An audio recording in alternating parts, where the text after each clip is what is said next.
Bismillahirrahmanirrahim. Assalamualaikum warahmatullahi wabarakatuh. Saya Ulul Asmi dari jurusan Pendidikan Agama Islam akan mempresentasikan laporan magang 1 di SMPN 1 Jetis Ponorogo. Saya berasal dari kelompok 53 dengan NIM 201190284. Pada presentasi kali ini akan terdiri dari pendahuluan, gambaran umum lokasi tempat magang, hasil kegiatan magang 1, dan penutup. Yang pertama adalah pendahuluan.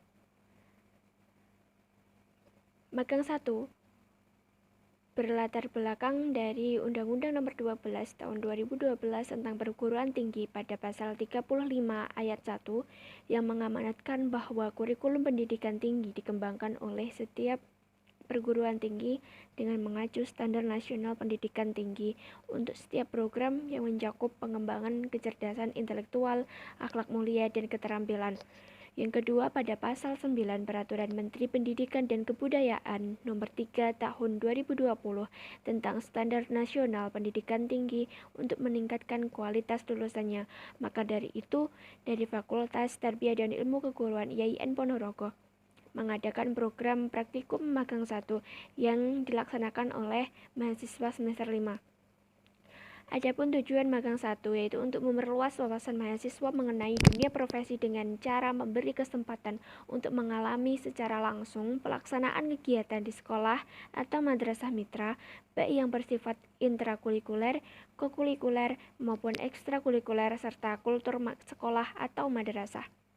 Yang kedua, memberi kesempatan kepada mahasiswa untuk menjalin networking dengan kepala sekolah, guru, dan tenaga pendidikan di sekolah atau madrasah, dan lain sebagainya.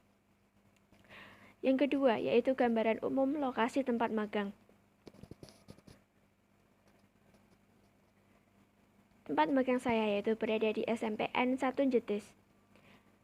SMPN 1 Jetis memiliki visi mewujudkan peserta didik yang beriman dan bertakwa, produktif, berbudaya lingkungan, berdaya saing global, dan berbudi pekerti luhur. Adapun indikator visi dapat dibaca di situ yaitu terwujudnya insan yang cinta tanah air, beriman dan bertakwa. Yang kedua, terwujudnya peserta didik yang terampil dan mampu berkarya, dan lain sebagainya. Adapun misi dari SMPN 1 Jetis yaitu yang pertama mewujudkan insan yang cinta tanah air, beriman dan bertakwa. Yang kedua, mewujudkan peserta didik yang terampil dan mampu berkarya. Yang ketiga, mewujudkan perilaku hidup sehat, bersih, dan terlibat dalam usaha melestarikan lingkungan serta mencegah terjadinya pencemaran dan kerusakan lingkungan, dan lain sebagainya.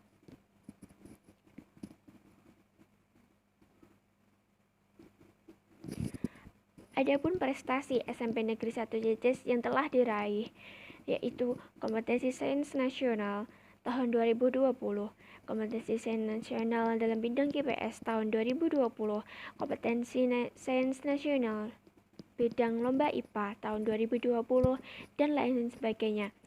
Di sini saya belum bisa menerterakan untuk semuanya prestasi. Hanya beberapa yang saya cantumkan karena tidak memuat. Bisa dibaca di makalah. Masuk yang ketiga yaitu hasil kegiatan magang 1. Yang pertama, ada observasi, wawancara kultur, dan manajemen sekolah atau madrasah. Nah, di SMPN 1 Jetis memiliki kebiasaan yang sedang dibudayakan atau sudah membudaya yaitu pada kegiatan harian yang pertama tegur sapa. Di SMPN 1 Jetis sudah dibudayakan tegur sapa antara siswa dengan siswa, siswa dengan guru, guru dengan guru, dan antara warga sekolah. Yang kedua, adanya penegakan kedisiplinan yang ditegakkan pada setiap harinya oleh tim khusus kedisiplinan, baik itu dalam bentuk menertibkan rambut, seragam, dan lain sebagainya. Adapun giat mingguan, yaitu pertama adanya upacara bendera, yang kedua ada Jumat bersih, dan ketiga ada kegiatan ekstrakurikuler. Pada masa pandemi ini, upacara bendera, Jumat bersih, maupun kegiatan ekstrakurikuler belum terlaksana. atau ditiadakan. Namun, untuk kebersihan masih tetap berjalan dengan adanya tim khusus untuk kebersihan yang bekerja di setiap harinya. Jumat Bersih ini merupakan program unggulan dari Sekolah Adiwiyata karena SMPN 1 Jetis merupakan sekolah adiwiyata nasional. Hal ini dapat dibuktikan dengan adanya lingkungan yang nyaman, bersih, dan asri. Adapun giat tahunan dengan adanya kelas meeting dan peringatan hari besar agama. Namun pada masa pandemi ini belum terlaksana atau ditunda.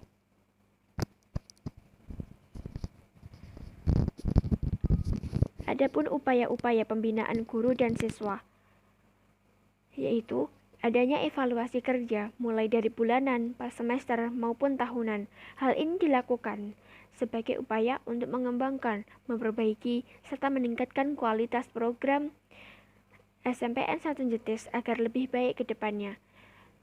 Dan guru memberikan contoh keteladanan yang baik kepada siswa. Contohnya, pada masa pandemi ini, guru telah mencontohkan sebelum memasuki area sekolah, yaitu dengan mencuci tangan, mengukur suhu, memakai masker, dan lain sebagainya. Yang kedua, observasi wawancara perangkat pembelajaran atau RPP. Di sini, saya mengambil dengan RPP PAI kelas 8 dengan materi sikap rendah hati, hemat, dan hidup sederhana. Yang pertama, SKSD, standar kompetensi dan kompetensi dasar. SK di sini yaitu terbiasa membaca Al-Quran dengan meyakini bahwa rendah hati, hemat, dan hidup sederhana adalah perintah agama dan mampu menerapkan perilaku rendah hati, hemat, dan hidup sederhana. Adapun KD-nya yaitu terbiasa membaca Al-Quran dengan meyakini bahwa rendah hati, hemat, dan hidup sederhana adalah perintah agama. Yang kedua, menunjukkan perilaku rendah hati, hemat, dan hidup sederhana sebagai implementasi pemahaman Quran Surat Al-Furqan ayat 63 dan Quran Surat Al-Isra ayat 26-27 dan hadis terkait, dan lain sebagainya. Adapun indikator, yaitu yang pertama terbiasa membaca Al-Quran dengan meyakini bahwa rendah hati, hemat, dan hidup sederhana adalah perintah agama. Yang kedua menunjukkan perilaku rendah hati, hemat, dan hidup sederhana sebagai implementasi pemahaman Quran Surat Al-Furqan dan Quran Surat Al-Isra dan hadis terkait, dan lain sebagainya.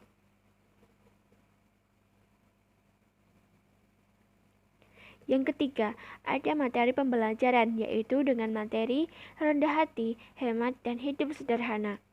Yang keempat, ada strategi metode pembelajaran, yaitu pengajar atau guru di SMPN 1 Jetis menggunakan Google Classroom, WhatsApp, Google Meet.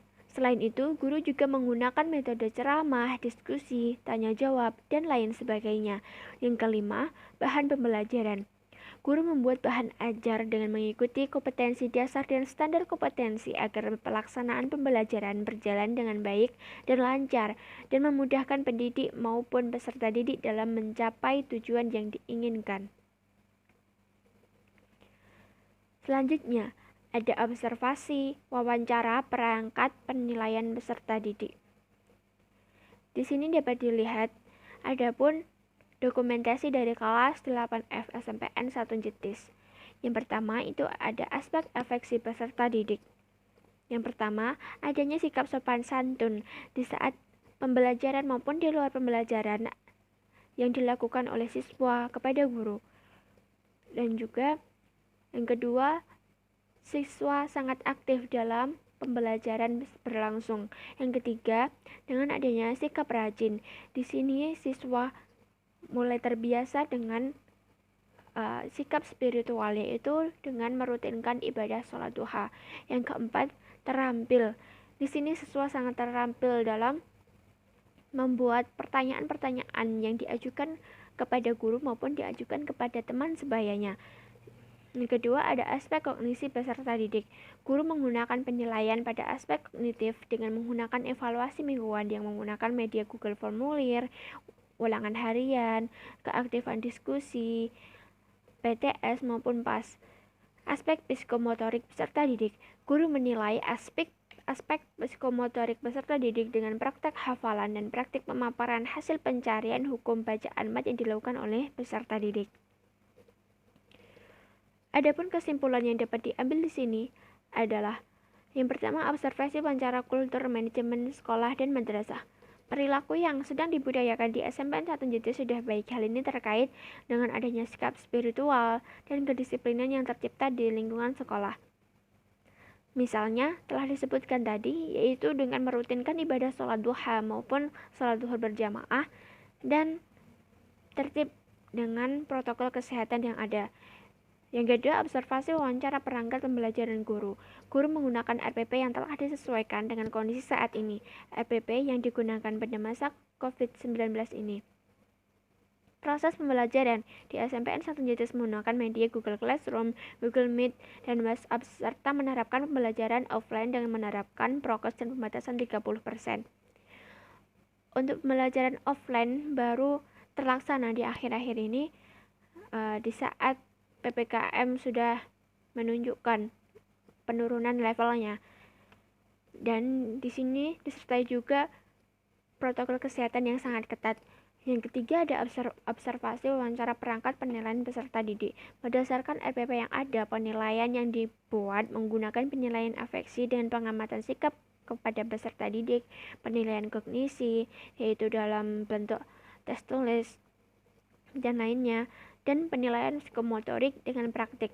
Penilaian digunakan untuk mengukur kemampuan peserta didik. Sekian presentasi dari saya. Mohon maaf bila ada kesalahan. Wassalamualaikum warahmatullahi wabarakatuh.